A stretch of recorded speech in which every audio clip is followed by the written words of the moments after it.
2021 was an excellent year for music. If artists everywhere were stuck inside for a year, 2021 is exactly what the result would sound like. We got to hear new studio albums from a ton of big names, including Drake, Kanye, Tyler the Creator, J. Cole, Young Thug, Logic, Georgia Smith, Summer Walker, hell, Lord and Adele both made their long awaited comebacks this year.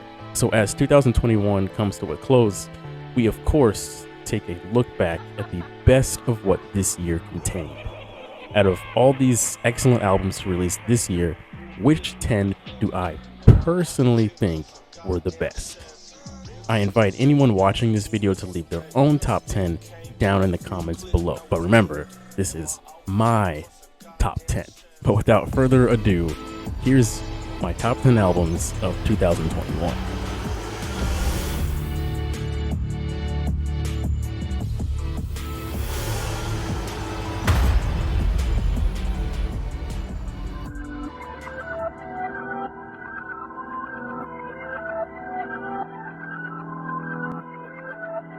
Little Skies put out Unbothered at the start of 2021, and I've listened to it throughout the entire year. This third studio album of his showed his sound has evolved a bit further, and I absolutely love that. Seeing growth from any artist is important, but especially from these young rappers, showing they're more than just this SoundCloud era that they came up in. The production on this album might be my favorite out of his 3 albums, especially on the opener, Fade Away, and on my favorite song of the album, Red Wine and Jodeci. Other highlights were Okay, Having My Way, and Dead Broke.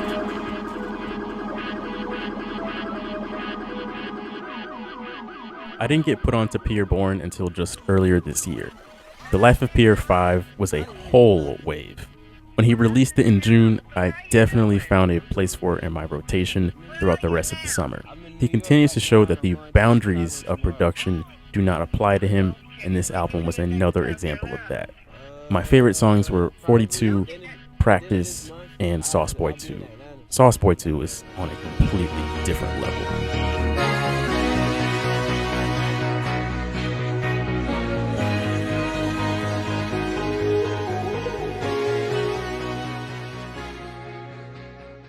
Don Toliver is one of my top 5 artists out right now, so I was very happy to see him release his second studio album just a year after his first. The Life of a Don has a pretty consistent, slower tempo throughout most of the album. You get to hear Don Toliver's thoughts and feelings on what his life is like now and his current position. This is not the quote-unquote new Don Toliver that came into the scene blazing hot with Heaven and Hell last year. This is the Don Toliver that has grown into an artist that doesn't feel like he needs to prove himself. The production throughout the entire album is A1, a Cactus Jack special, especially on Outer Space featuring Baby Keem. That's probably my favorite song from anyone this entire year. Swinging on Westheimer, Drugs and Hella Melodies, Flocky Flocky, and You were also great too.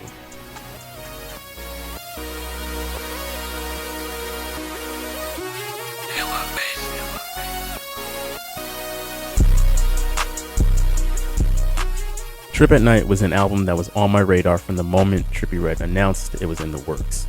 From all the leaks and snippets that we heard throughout the year, I had high hopes for Trippie's Rage album, and it definitely did not fall short with the delivery. The heavy gaming and anime-influenced production that's in this entire album is great. It was cool to see Trippie go back to make a collection of just fun songs. There's little to nothing about love or any of the R&B vibes that he's been on these past couple of years.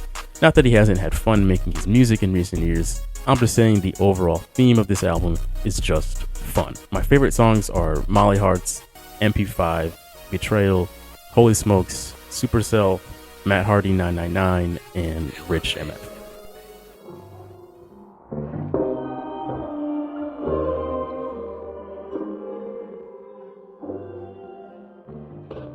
"2020 was basically Baby Keem's coming out party.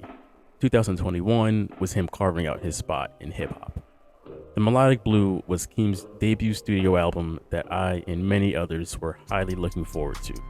Its 16 tracks weigh in at just over an hour long, and the only features are from stars: Kendrick, Don Toliver, Brent Faiyaz, and Travis Scott. Baby Keem is another one of my top favorite artists out right now, and his debut studio album did not disappoint. It took a bit of time to grow on me, but The Melodic Blue is an extremely well put together album. The production is A1, all of the features are great, and the overall composition flows really smoothly. My favorite songs are Coco, Range Brothers, Family Ties, Do-Rag Activity, No Sense, Scapegoats is fantastic, and the opener, Trademark USA, is a banger. I'm a living little good thing. Sweaty living little me. Mama says you with a good thing. J. Cole lit the world ablaze when he announced his new album was just around the corner. The offseason was a welcomed return from one of hip-hop's GOATs.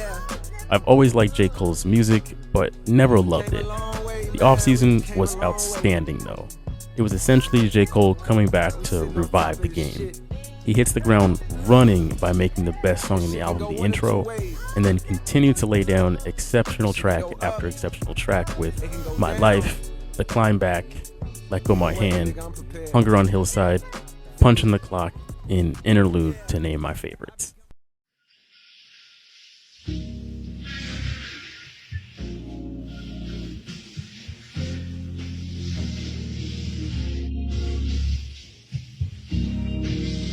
Oh, Donda. Donda. Donda. You know, if you would have asked me at the start of this year what I thought would be my number one album of the year, I would have predicted Donda. But here I am with it taking the number 4 spot. The album is still great, but there were quite a few songs that I didn't care for. I loved all the gospel stuff and just about all the features were great, but this was an album that dragged on way too long in some areas. Out of all 10 albums in this list, this is the one that is the hardest to listen to front to back in one sitting, quote unquote. In fact, it's the only one that's hard to listen to front to back at all. And I have to take its, at best, unorganized launch into consideration. Everything about its repeated delayed launch was super annoying. But even with that being said, Donda's production is A1. Kanye is still in a world of his own when it comes to that. And there's plenty of hits throughout the album, with my favorites being Jail, Hurricane, Jonah Was Created in Another Galaxy, 24 is outstanding, Remote Control, Jesus Lord, Lord I Need You, Pure Souls is a masterpiece, and No Child Left Behind.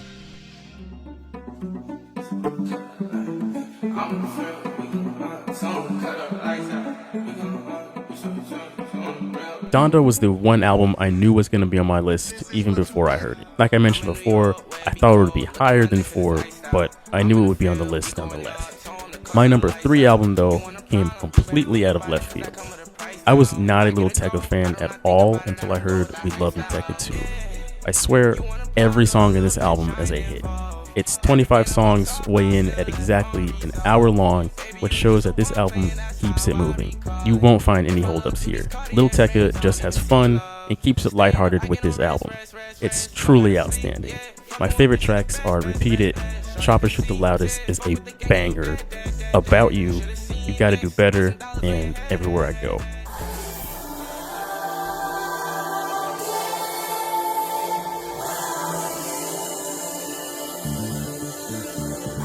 Another album that came out of left field for me, Alone at Prom. Tory Lanez' 80s album is an absolute home run.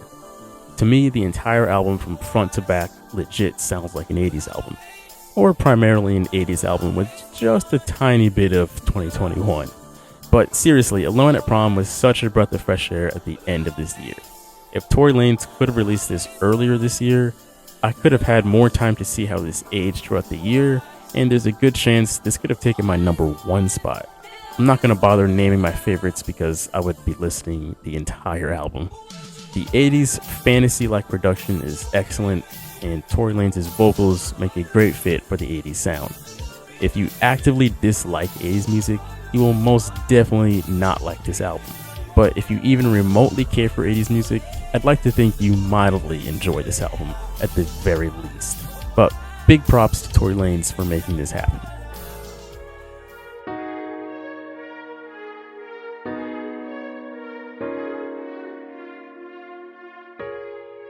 Outside of Donda, there was one other album I knew was going to be one of the best this year. Tyler, the Creator, not only didn't disappoint, he over-delivered. Call Me If You Get Lost was the best album released in 2021, hands down. Not even close, really. 16 songs, 52 minutes long. The production is extremely versatile and keeps the album moving along at a silky smooth pace. The features are great, and Drama's inserts are the cherry on top of yet another masterpiece from Tyler, the Creator. Seriously, every time Drama cuts in, it just puts a smile on my face. My favorite tracks are What's Your Name, Run It Up, Sweet / I Thought You Wanted to Dance, and Manifesto. Out of the 9 previous albums on my list, this is the one I like to play front to back the most. Tyler, the Creator has done it again. 2021 was hands down one of the best years in music in a long time. If I could give a few runner-ups, I'd probably put Georgia Smith's Be Right Back at 11, Drake's Certified Lover Boy at 12, and then probably Logic's Bobby Tarantino 3 at 13. But at that point, what are we talking about? It's alright that Kendrick nor Travis dropped this year. It was jam-packed as it was, and it gives us something to look forward to throughout 2022.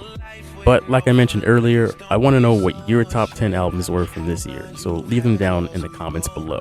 I've got another video in the works that focuses on one highly important figure in hip-hop.